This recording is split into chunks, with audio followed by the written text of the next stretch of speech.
Hola developers, bienvenidos al canal. En el día de hoy vamos a seguir con nuestra línea del canal. Vamos a seguir hablando sobre microservicios, pero vamos a hablar específicamente sobre aquellas preguntas que nos pueden hacer a la hora que nos presentamos a una entrevista para aplicar a un puesto como desarrollador de microservicios.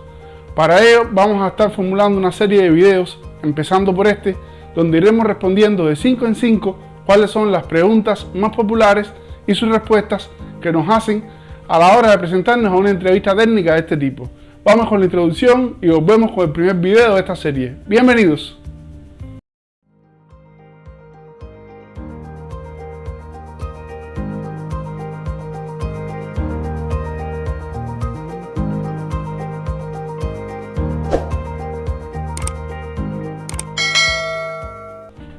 Como comentábamos antes de la introducción, estaremos viendo aquellas preguntas que probablemente nos hagan a la hora de presentarnos a una entrevista a la que aplicaremos como desarrollador de microservicios.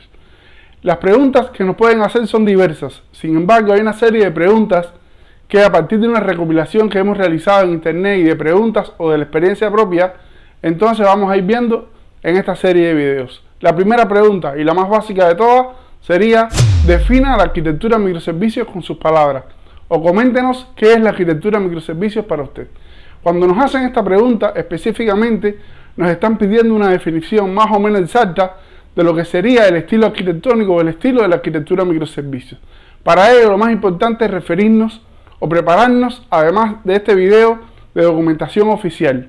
Uno de los principales científicos de la informática y arquitectos de la era moderna es Martin Fowler. Y Martin Fowler, en sus artículos, que le dejaré en el link, la descripción original del artículo, define los microservicios como un conjunto de características que veremos a continuación. La primera de estas características sería entonces: es un enfoque para desarrollar una sola aplicación como un conjunto de pequeños servicios. Ese es el primer elemento distintivo de la arquitectura de microservicios. El segundo elemento que nos ayudará a definir la arquitectura de microservicios es que cada uno de estos pequeños servicios se ejecuta en su propio proceso, o sea que son independientes entre sí. Otra de las características que define la arquitectura de microservicios es que a menudo estos pequeños servicios se comunican entre sí utilizando mecanismos de comunicación ligeros, como por ejemplo HTTP a través de API REST o con algún otro tipo de mecanismo de comunicación, pero por lo general son ligeros. Otra de las características para poder responder correctamente esta pregunta está asociada a que obligatoriamente o eventualmente, para que sea una arquitectura de microservicios, debería existir un mínimo de gestión centralizada. Esto significa que deberían haber un grupo de servicios en la infraestructura que ayuden a la gestión de los servicios principales, que son los que automatizan las capacidades del negocio. Y la otra característica distintiva para definir una arquitectura de microservicios es que estos pequeños servicios que forman parte de la arquitectura de alguna manera tienen que estar relacionados con las capacidades del negocio o con las funciones del negocio a la que esa aplicación de microservicio va a automatizar. Y con esta serie de características estaríamos definiendo entonces lo que es, o respondiendo a lo que es esta pregunta de definir la arquitectura de microservicios. Vamos con la siguiente pregunta, que es muy habitual en las entrevistas de trabajo. La segunda pregunta relacionada con una entrevista técnica que te pudieran realizar relacionada con la arquitectura de microservicios sería: ¿cuáles son las ventajas que ofrece para una organización, para una institución o para un negocio en sí la implementación de una arquitectura basada en microservicios? La respuesta a esta pregunta viene principalmente, o te recomiendo la vez principalmente, en dos líneas fundamentales. Una línea primeramente relacionada con el concepto micro, que no necesariamente tiene que ver con el tamaño, pero sí da facilidad de descomposición. Y la otra característica o la otra línea para dar una respuesta acertada a esta pregunta, una es con el tamaño y otra viene con la descomposición. Bien, las respuestas correctas a esta pregunta, más o menos cuáles serían las ventajas de usar una arquitectura de microservicios, serían: primero, al ser sistemas por lo general pequeños, permite designar o asignar equipos pequeños de desarrollo.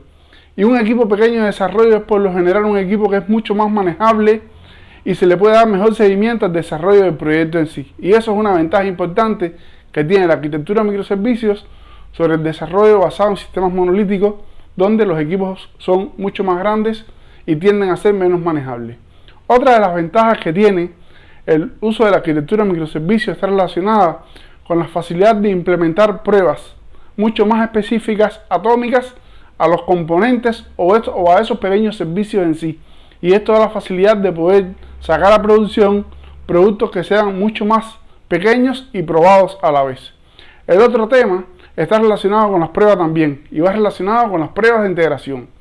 Cuando desarrollamos microservicios, normalmente los pequeños servicios se comunican unos con otros y podemos realizar pruebas de integración de a poco y ir viendo cómo se va comportando la integración de esos pequeños servicios, pero de forma escalonada, y poder realizar un mejor proceso de testing o de pruebas de desarrollo de software.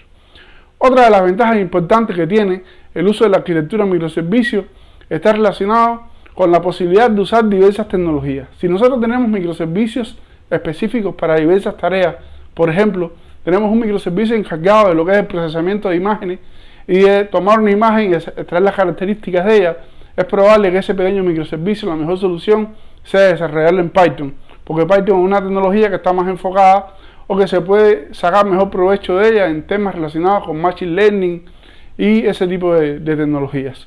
Pero sin embargo, si vamos a poner una API que va a ser consumida por muchos usuarios, a lo mejor lo más adecuado es que ese microservicio esté desarrollado en Java con una tecnología que es mucho más potente y para aumentar y que permite soportar mayor cantidad de tráfico, throughput y demás cosas. Esta es otra de las principales ventajas que tiene la arquitectura de microservicios. Poder usar las tecnologías más adecuadas para resolver un problema particular del negocio. Otra de las ventajas que tiene la arquitectura de microservicios está relacionada con la facilidad de despliegue. Aunque esto a la larga en realidad trae sus desventajas, tiene sus ventajas y sus desventajas, es muy fácil poder desplegar esos pequeños servicios de a uno y no desplegar el monolito todo de una. Esto trae consigo además la posibilidad de la escalabilidad y la escalabilidad horizontal. ¿Esto qué significa? Si nosotros tenemos microservicios, por ejemplo, relacionados con pagos, un microservicio para la automatización del restaurante, y ese sistema está compuesto, simplificándolo mucho, por dos microservicios, uno de pago y uno de menú, es probable que haya muchos usuarios mirando el menú del restaurante, pero es muy probable que haya muy pocos usuarios realizando pagos en un momento determinado. Entonces, esta descomposición en pequeños microservicios nos da la ventaja de ese microservicio de menú poder replicarlo y tener varias instancias de él corriendo a la vez, de tal forma que se pueda dar una mejor calidad de servicio. Sin embargo, el microservicio de pago que no está en uso o que no tiene mucha actividad en un momento determinado, pudiéramos tener una sola instancia. Y con esto optimizamos mucho el tema de la infraestructura como tal y brindamos sobre todo una mejor calidad de servicio, que es el objetivo fundamental de los sistemas informáticos, facilitar la vida de las personas. Entonces básicamente esta sería la respuesta a la segunda pregunta sobre cuáles son las ventajas de la arquitectura basada en microservicios. La siguiente pregunta a la que nos vamos a enfrentar en una entrevista de trabajo probablemente sea enunciar los principales retos que trae la implementación de una arquitectura basada en microservicios. Los retos son importantes conocerlos porque te definen qué tanto conoces sobre la arquitectura de microservicios o no. Y por lo tanto esta pregunta es clave responderla correctamente. Los principales retos que se enfrentan al implementar una arquitectura de microservicios son, en primer lugar, el diseño. El diseño es un elemento esencial. Es probablemente lo más importante a la hora de implementar una arquitectura de microservicios. Diseñar correctamente los microservicios o los pequeños servicios que forman parte de la arquitectura o de la aplicación que estamos desarrollando. El siguiente elemento es la gestión de la infraestructura. Cuando desarrollamos microservicios tenemos muchos pequeños servicios segregados y por lo tanto tenemos que implementar prácticas que nos ayuden a gestionar esa infraestructura. Prácticas como por ejemplo la configuración centralizada, el servicio de descubrimiento, API Gateway, control de resiliencia, patrones de reintento, patrones de circuit breaker. El siguiente punto, y también importante, es probablemente creo que es el reto más importante que enfrenta la arquitectura de microservicios, que es la gestión de la transaccionalidad y de la consistencia. Cuando tenemos sistemas distribuidos en varios lados, estos sistemas por lo general tienen sus propias fuentes de datos y manejan los datos de acuerdo al negocio o al segmento del negocio que estos microservicios automatizan. Y por lo tanto, La gestión de la consistencia entre todos los datos que se manejan en infraestructura es un elemento fundamental y es un reto importante que debemos saber manejar como desarrolladores. El otro elemento es la necesidad prácticamente suprema de que para poder implementar microservicios se necesita hacer uso o implementar o extender el uso de la cultura de DevOps.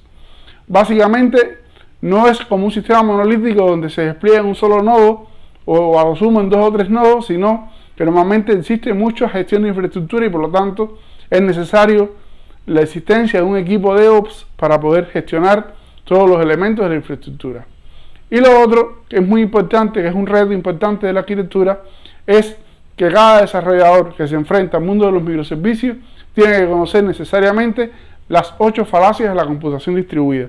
Por acá les voy a dejar un video en el que explicamos o enunciamos las 8 falacias de la computación distribuida.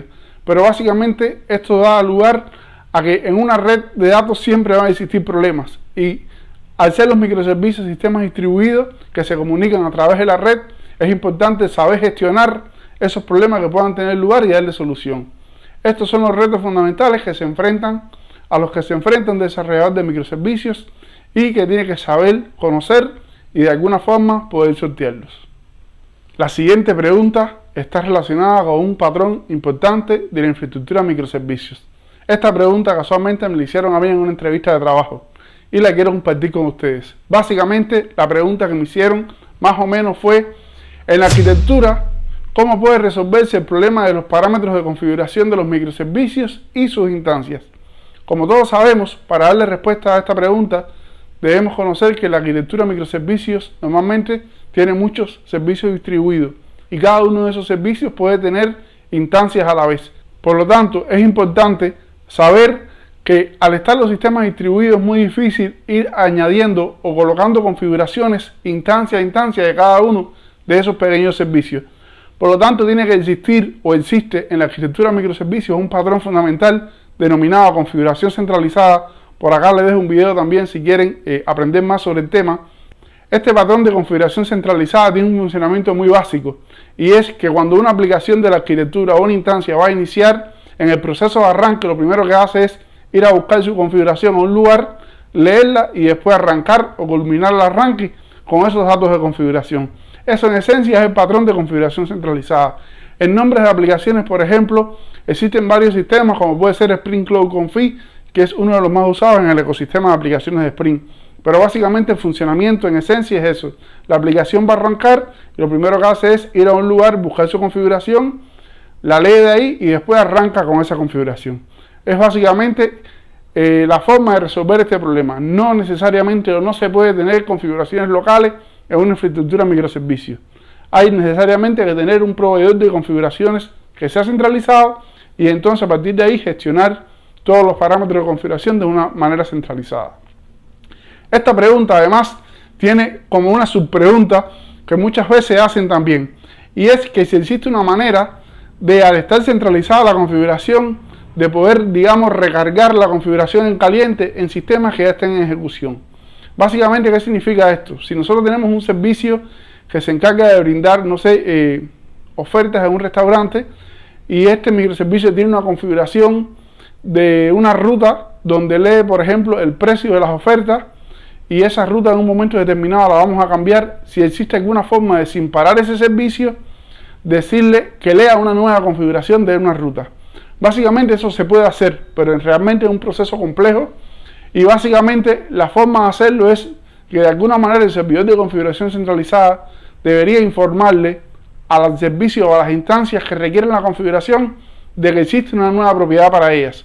Y entonces a partir de ahí el mecanismo que implementa la instancia va y busca y recarga esa configuración en caliente.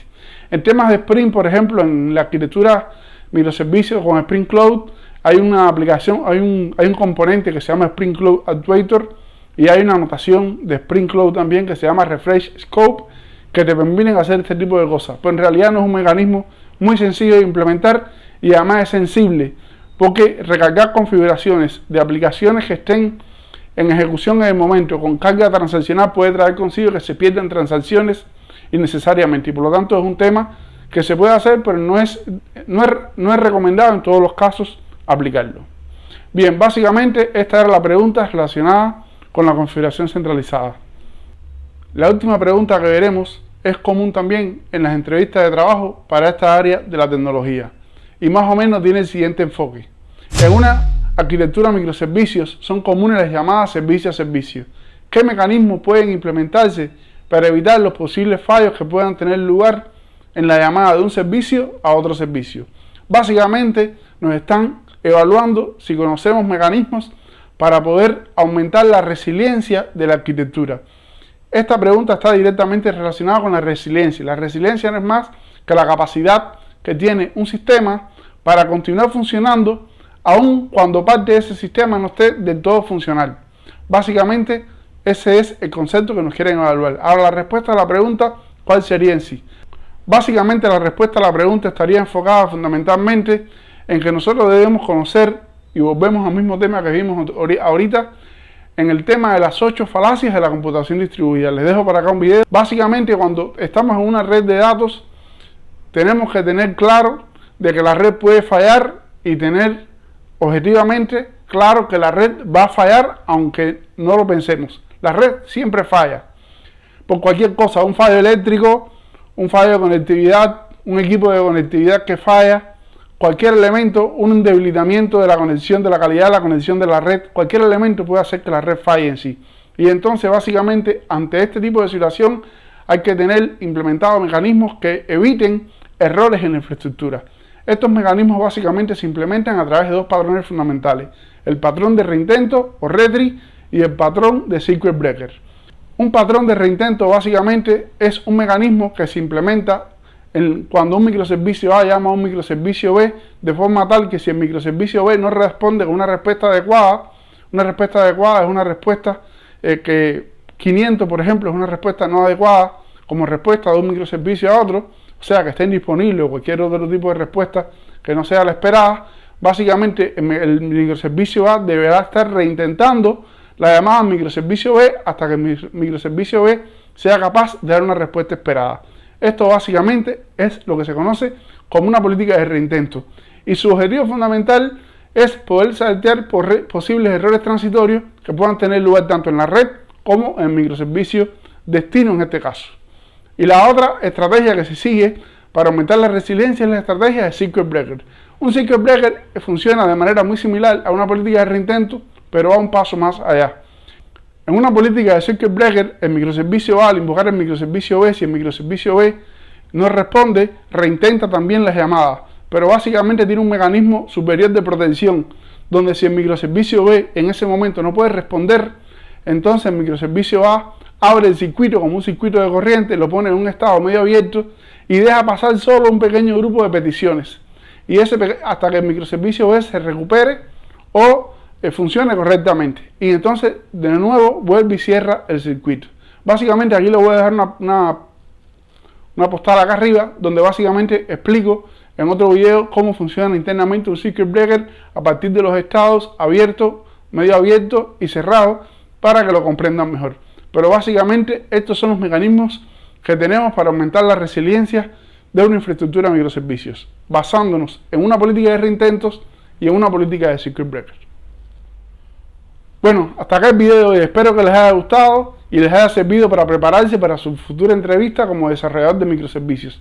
Vamos a continuar haciendo videos de este tema. Si quieren que responda alguna pregunta particular, hagan el favor de dejarlo en los comentarios. Si les ha gustado el video, suscríbanse al canal y nos vemos en el próximo video. ¡Chao!